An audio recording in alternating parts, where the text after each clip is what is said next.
How long can we talk? We could list so many things. We could talk about so many things. So, yeah, thanks.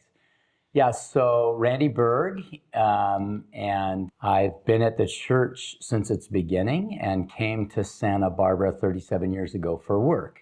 I am an elder at Christ Pres, and I have, at the earliest part of our church, was involved in helping that church form. And at the earliest ages, I wanted to be involved in God's kingdom at more than just an attendance level. So we were ready for that, Joyce and I, my wife, and so we joined this small group of people thinking, let's see if God would bless that.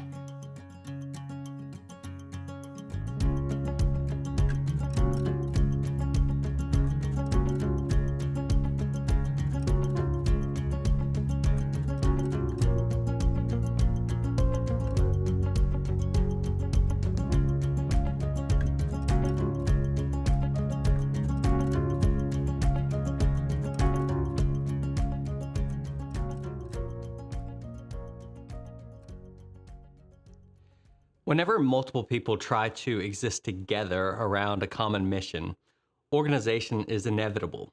The companies have organizational charts to help things function, families take on roles and responsibilities to make households work, and the family of God is no different. Churches also have to organize themselves. But how?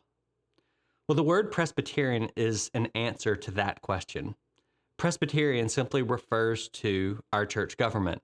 It's the way our church is organized. In the Bible, we see that church is both an organism and an organization. The church is an organism. It is the organic community of Jesus followers who are empowered by the Holy Spirit for life and mission. But it's also an organization existing in particular places with structure and leadership.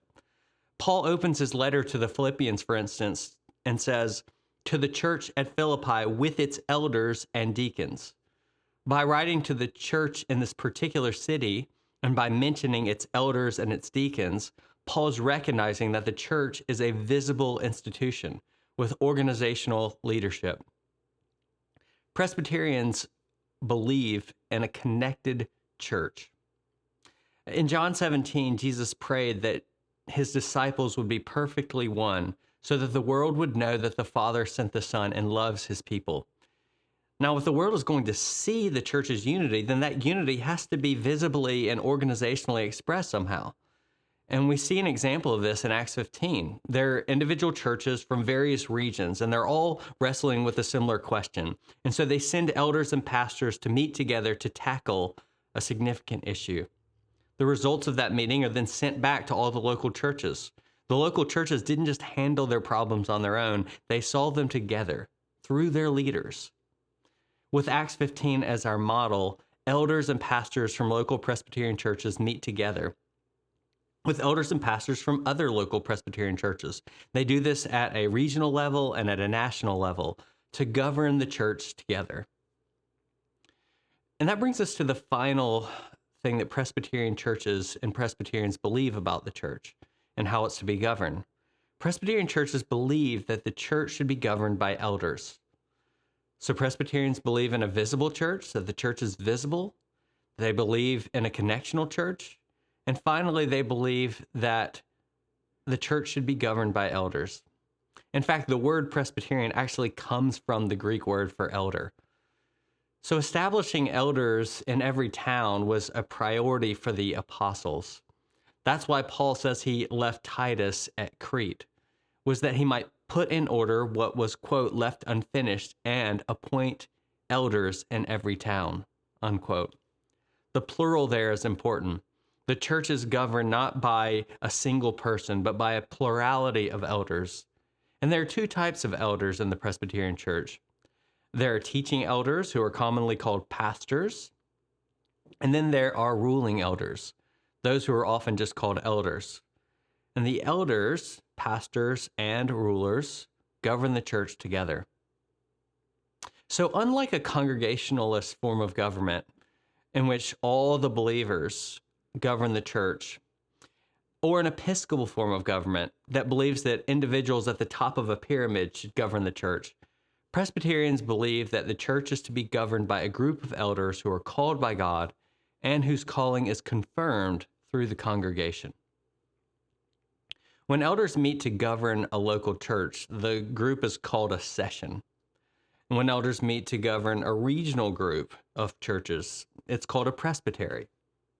And when elders meet together to govern the national church, we call that our General Assembly.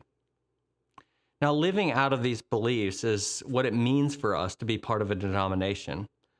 Our particular denomination is the Presbyterian Church in America, or PCA for short.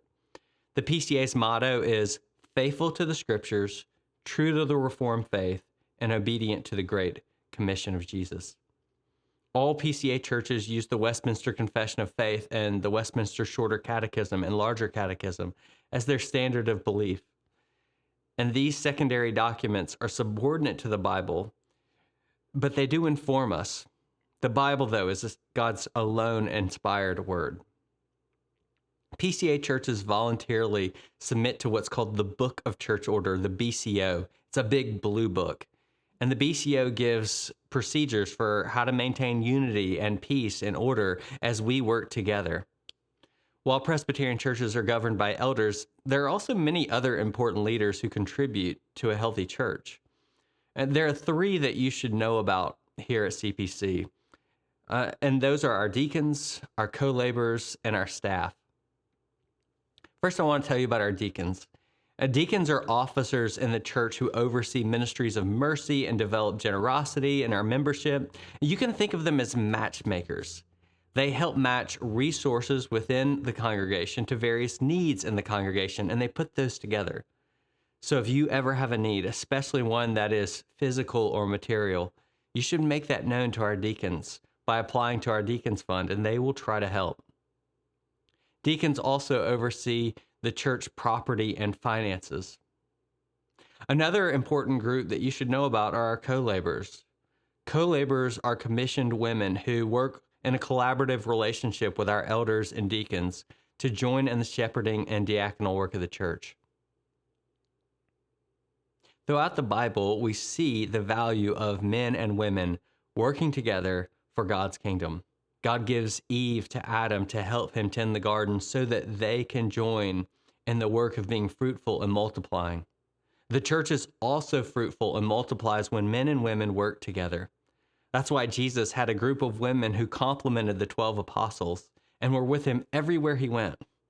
It's also why Paul has women he calls co-laborers who are crucial in his church planting ministries.